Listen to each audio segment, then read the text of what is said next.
A very warm welcome to all of you. My name is Anshul Tyagi and this is my YouTube channel. Today I would be starting with a fresh course for BPCC 111 and this particular course is for psychological disorders. Okay, तो आज हम unit 1 start करेंगे that is introduction to psychological disorders. मेरी जो सारे sessions होते हैं वो पार्ट्स में डिवाइड होते हैं, तो ये पार्ट 1 है। इसके बाद आपका ऐसे ही सक्सेसिवली चलता रहेगा। ओके, तो इसकी प्लेलिस्ट में आप मतलब प्लेलिस्ट वाइज आपको सारा कंटेंट फ्लो में मिल जाएगा। You can check out my other content too and share that too. And I basically provide you all with interactive explanative sessions so that your conceptual clarity gets the best edge. And for such quality material and sessions, stay tuned. Okay, you can join my telegram channel जहाँ पर आपको updates और PDF slides वगैरह मिल जाएगा। Okay, for any sort of doubt if you have, you can comment me or mail me or put your doubt in the doubt form का जो question आता है आपका मेरे पास, उसका रिप्लाई आपकी मेल आईडी में पहुंच जाएगा। ओके, सो अटैच्ड लिंक्स जो हैं वो सारे डिस्क्रिप्शन बॉक्स में आपको मिल जाएंगे and you can like subscribe and share if you find my work worthful. Okay, so आज हमारा जो एक बेसिकली आज हम ब्रीफिंग सेट करेंगे, कॉन्सेप्ट्स को सेट करेंगे। तो आज हम देखेंगे स्टार्टिंग में एक केस स्टडी जो हमारे हैंडबुक में हमें प्रेजेंट करी गई है। फिर हम समझेंगे एबनॉर्मल साइकोलॉजी क्या होती है, एक ब्रीफ एक्सप्लेनेशन लेंगे उसकी डेफिनेशन का। फिर हम देखेंगे कि नॉर्मल और एबनॉर्मल क्या होता है। फिर हम देखेंगे कि स्टैंडर्ड्स कौन सेट करता है। फिर हम देखेंगे what is normality and abnormality. And the last thing that we would be today focusing is abnormal psychology के अंदर वैल्यूज का क्या रोल रहता है, राइट। तो let's start with today session and let's begin. So सबसे पहले ना एक बहुत ही वैल्यूएबल एक केस स्टडी आपको प्रोवाइड की गई है जिसमें ये आपसे आपको बताते हैं पहले कि देयर इज अ फैमिली जिसके अंदर मिस्टर ए मतलब कोई भी एक रैंडम पर्सन एंड उसकी वाइफ एंड उसके एक सन और एक डॉटर, 4 मेंबर्स की फैमिली है जिसमें मिस्टर ए जो है ना, देखो when we study psychology you need to understand the social structure और सोसाइटी में होने वाली प्रॉब्लम्स, बिकॉज हमें साइकोलॉजी पढ़ के उसको अप्लाई भी करना है, उसको यूज करना है सो दैट हम मैक्सिमम लोगों की हेल्प कर पाए। ठीक है, तो वैसे ही एक आपका ब्रेन सेट करने के लिए अब आपको केस स्टडीज वगैरह पे बहुत ही फोकस किया जाएगा। सेकेंड ईयर में भी किया था और अब थर्ड ईयर में तो हो गई। ठीक है, सो अब आप देखोगे कि मिस्टर ए जो है ना वो बहुत ही वॉयलेंट नेचर के थे, एग्रेसिव थे, अब्यूजिंग थे।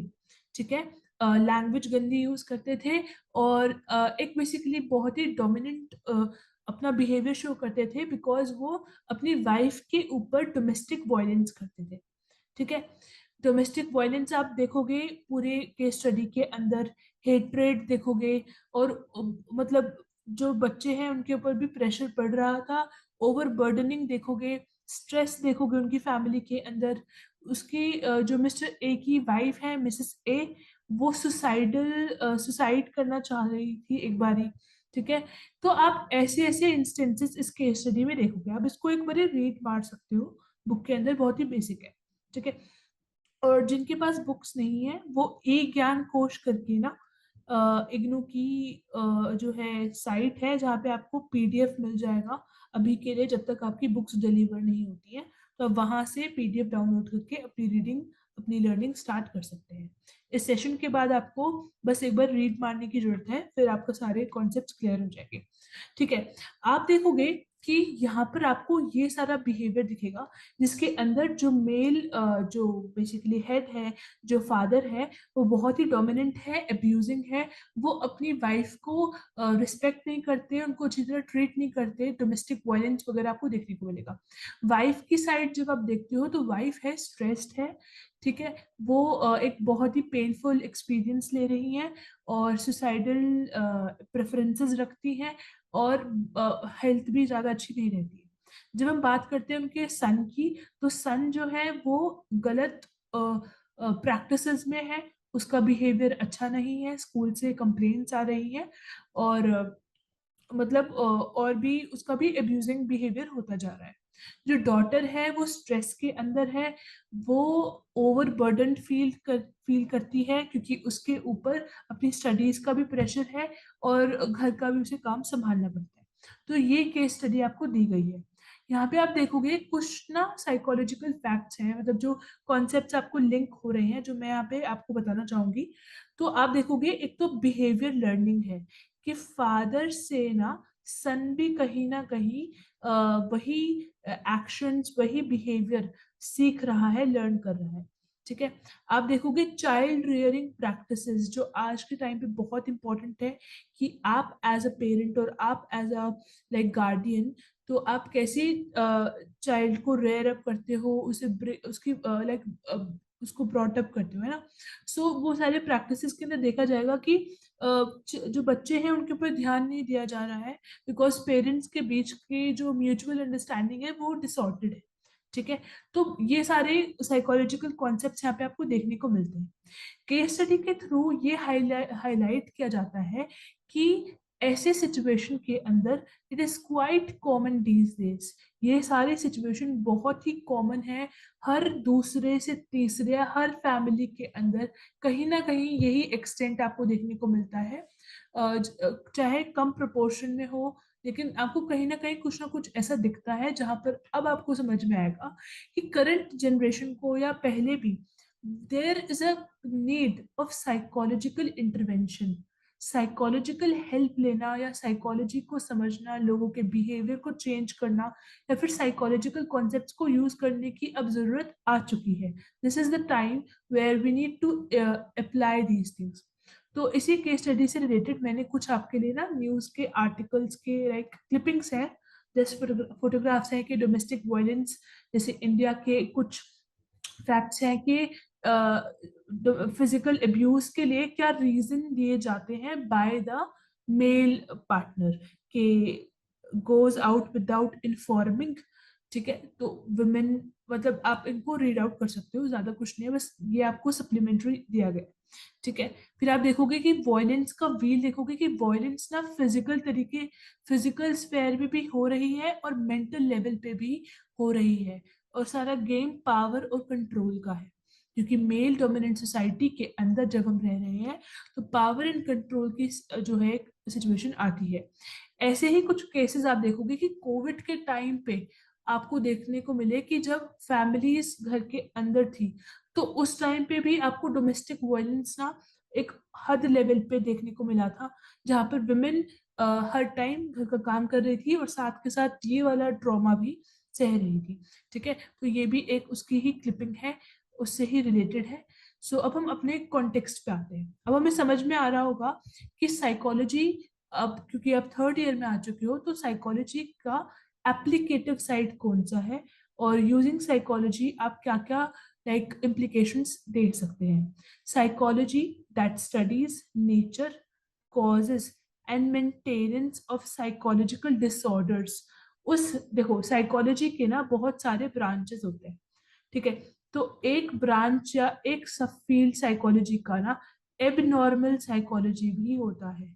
एबनॉर्मल साइकोलॉजी के अंदर क्या होता है कि आप यहाँ पर एक इंडिविजुअल के अंदर जो साइकोलॉजिकल डिसऑर्डर्स हैं उनको समझते हो, उनको कैसे हम प्रिवेंट कर सकते हैं, उनके कॉजेस को समझते हो।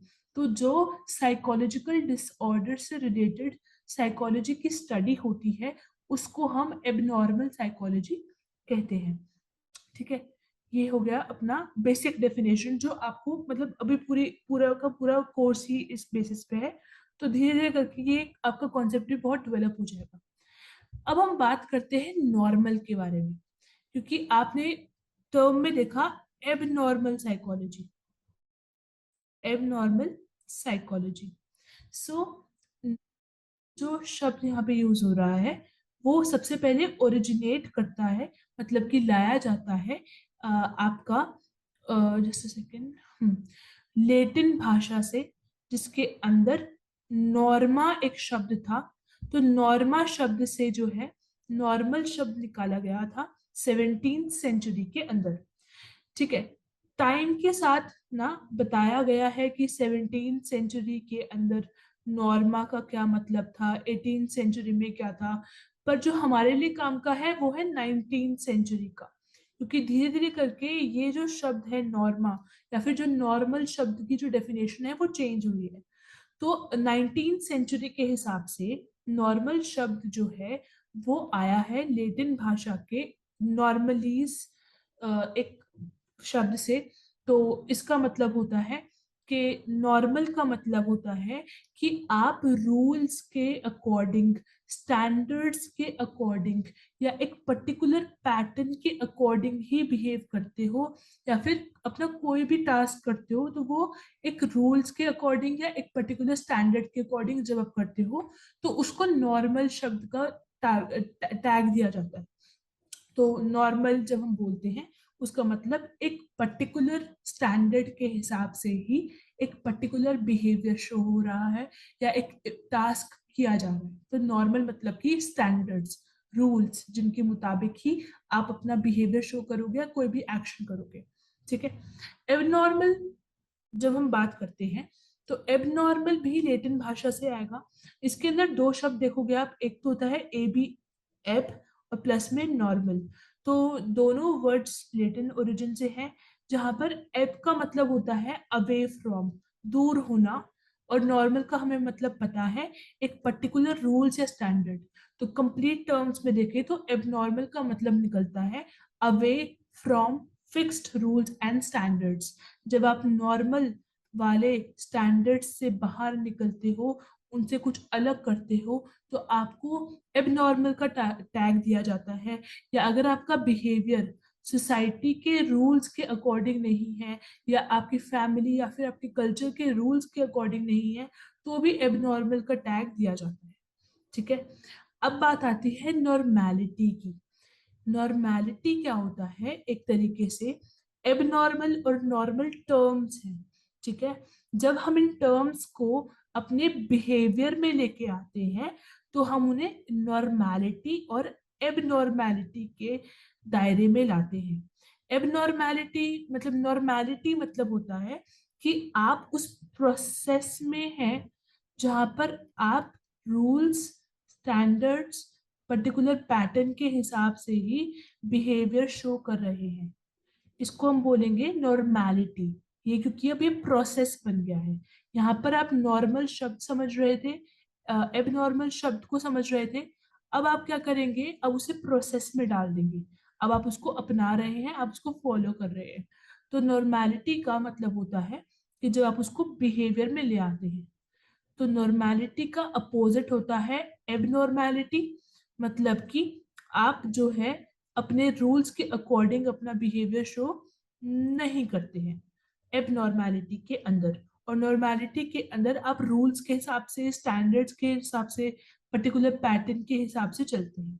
ठीक है, नॉर्मैलिटी, एबनॉर्मैलिटी, एबनॉर्मल, नॉर्मल, ये चार टर्म्स अब आपको समझ में आ चुकी होंगी। अब क्वेश्चन उठता है कि जब हम बात कर रहे हैं नॉर्मल की, एबनॉर्मल की, तो यहाँ पे जो है स्टैंडर्ड्स हैं, ये पर्टिकुलर स्टैंडर्ड्स, ये रूल्स बनाता कौन है? तो ये रूल्स और स्टैंडर्ड्स ना हम खुद ही बनाते हैं।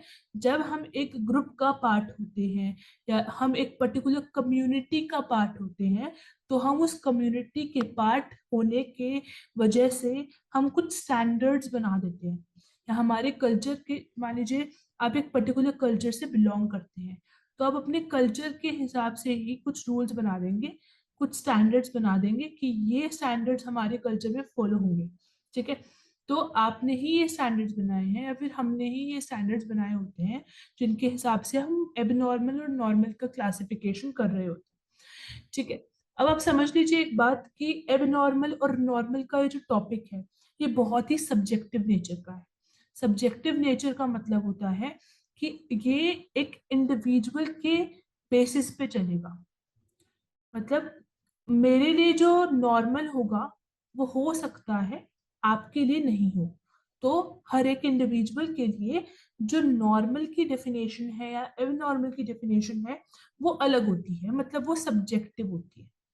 ठीक है, सब्जेक्टिव वर्ड का मतलब आपको पता होना चाहिए। अब हम ना एक टर्म समझते हैं, वैल्यूज। वैल्यूज का मतलब होता है एक इंडिविजुअल की कुछ बिलीव्स, उसकी कुछ मतलब बिलीव्स, सबको पता है कि हमारे जो हम होल्ड करते हैं वो पर्टिकुलर सेट जो हमारे दिमाग में होता है, एक जो सोच होती है, ठीक है। तो जब हमारी सोच हमारे एक्शंस को हमारे एक्शंस को मतलब हमारे बिहेवियर को डायरेक्ट करती है, या हमारे बिहेवियर को इन्फ्लुएंस करती है और हमारे थॉट्स को भी शेप करती है, तो उस सोच को हम वैल्यूज बोलने लग जाते हैं। हर एक कल्चर की अपने खुद की वैल्यूज होती हैं। वैल्यूज भी सब्जेक्टिव होती हैं। हर एक इंडिविजुअल की वैल्यू दूसरे से अलग होती है, और इसी वजह से क्या होता है कि हमारी जो सोसाइटी को या सिचुएशन को देखने का जो नजरिया है वो हमारी वैल्यूज से इन्फ्लुएंस होता है। और वैल्यू होती है सब्जेक्टिव, मेरे लिए अलग वैल्यूज हैं, आपकी अलग है, और इसी वजह से हम ना अलग तरीके से सेम सिचुएशन को क्लासिफाई करते हैं। मेरे लिए एक सिचुएशन नॉर्मल होगी, आपके लिए एबनॉर्मल होगी। तो ये सब कुछ इंटरलिंक्ड है, ठीक है। तो हम आगे चलते हैं और देखते हैं नेक्स्ट टॉपिक, जो वैल्यूज का जहाँ पे यूज आएगा, जिस वजह से मैंने आपको वैल्यू टर्म आपको पहले समझाई है, ठीक है। सो आप देखोगे कि जैसे सेकेंड नॉर्मैलिटी और एबनॉर्मैलिटी जो हमने अभी पढ़ा, ठीक है, ये वैल्यू लेडन कॉन्सेप्ट है। मतलब कि यहाँ पर वैल्यूज का पूरा इन्फ्लुएंस आपको देखने को मिलेगा जब भी हम नॉर्मैलिटी और एबनॉर्मैलिटी की बात करेंगे। इसी वजह से एबनॉर्मैलिटी और नॉर्मैलिटी जो है सब्जेक्टिव हो जाते हैं, वो हर एक इंसान के लिए अलग होता है ना। मेरे लिए एक पर्टिकुलर चीज नॉर्मल होगी, आपके लिए नहीं होगी, ठीक है। क्योंकि ये सारी चीजें ना वैल्यूज से तो इन्फ्लुएंस होती ही है, साथ में हमारी चॉइसेस, हमारे इंटरेस्ट किस में है, हमारी वैल्यूज किस क्या है, ये सारी चीजें भी नॉर्मैलिटी की डेफिनेशन और एबनॉर्मैलिटी की डेफिनेशन एक इंडिविजुअल की इन्फ्लुएंस करते हैं, ठीक है। अब हम बात करते हैं एबनॉर्मल साइकोलॉजी की। एबनॉर्मल साइकोलॉजी, अब आप जब भी एबनॉर्मल पढ़ोगे तो आपको समझ में आ जाएगा कि हम बात क्या कर रहे हैं। अब आपको ब्रेक डाउन करके कॉन्सेप्ट अब समझ में आ चुका होगा। तो एबनॉर्मल साइकोलॉजी का जो सब्जेक्ट मैटर है, जो भी हम कॉन्सेप्ट्स, जो भी हम थ्योरीज, जो भी हम कुछ पढ़ेंगे इसके अंदर, वो सब कुछ भी मतलब उसके जब भी हम किसी कॉन्सेप्ट के बारे में पढ़ते हैं, किसी भी सब्जेक्ट के बारे में पढ़ते हैं, तो उसके अंदर कॉन्सेप्ट्स होते हैं, टॉपिक होते हैं और उसके टर्म्स होती हैं, है ना। पर्टिकुलर टर्म्स होती है, जैसे साइंस में फोटोसिंथेसिस होता है ना, केमिकल्स के नाम होते हैं, ऑक्सीडेशन होता है, ठीक है, ये सब कुछ होता है। ऐसे ही मैथ्स के अंदर एडिशन, सब्ट्रैक्शन, मल्टीप्लिकेशन, डिवीजन, ये टर्म्स होती हैं, ये टर्मिनोलॉजी होती है ना। तो वैसे ही एबनॉर्मल साइकोलॉजी के भी कुछ कॉन्सेप्ट होते हैं और कुछ टर्मिनोलॉजी होती है, ठीक है। ये सब कुछ भी इन्फ्लुएंस होता है एक इंडिविजुअल के नॉर्मैलिटी वाले स्फेयर से। मतलब कि एबनॉर्मल साइकोलॉजी बहुत ही सब्जेक्टिव एक स्फेयर है, जहां पर हमारी वैल्यूज का गेम खेला जाता है, क्योंकि हमारी वैल्यूज शेप करती हैं हमारे लिए नॉर्मैलिटी का मतलब, ठीक है। तो normality also influences the subject matter of abnormal psychology, okay. ये इस लाइन के द्वारा मतलब समझाया जा रहा है, ठीक है। एबनॉर्मल साइकोलॉजी या फिर सॉरी एबनॉर्मल बिहेवियर, जिसको हम बोलते हैं साइकोपैथोलॉजी, ठीक है, इसको आप कभी भी अपने वैल्यू के पूरे सिस्टम से अलग नहीं कर सकते। आपका जो एबनॉर्मल बिहेवियर है वो आपके वैल्यूज से इन्फ्लुएंस होता है, हद से ज्यादा होता है। और इसीलिए कहा जाता है साइकोलॉजी के अंदर, या कोई भी आप देखोगे, एक जो समझदार इंसान होगा वो कहेगा कि वैल्यूज सिखाओ बच्चे को, या स्टूडेंट्स को वैल्यूज पता होने चाहिए, क्योंकि वो आगे जाके आपके बिहेवियर को इन्फ्लुएंस करता है। अगर आपकी वैल्यूज अच्छी होंगी, है ना, स्ट्रांग होंगी और एक न्यूट्रल अप्रोच की होंगी, तो आप डोमेस्टिक वायलेंस जैसे एक्शन नहीं करोगे, आप रिस्पेक्ट करोगे दूसरे पर्सन की। तो ये सारे जो सोसाइटी के अंदर इविल हैं, जैसे कि डोमेस्टिक वायलेंस हो गया, रेप हो गया, मर्डर हो गया, रॉबरी हो गई, है ना, और या फिर हम कोई भी टेररिज्म हो गया, ये सब कुछ, हर एक चीज आप देखोगे ये सब कुछ वैल्यूज की वजह से चलता है। ठीक है, तो ये सारा आज का हमारा कॉन्सेप्ट था। आई होप कि आपके कॉन्सेप्ट आज के क्लियर हो चुके होंगे। And that was all for today. Do like, subscribe, and share the channel if you found the content worthy. And let's meet in another session. And just subscribe my Telegram channel too. Take care, guys. Take care. Bye bye.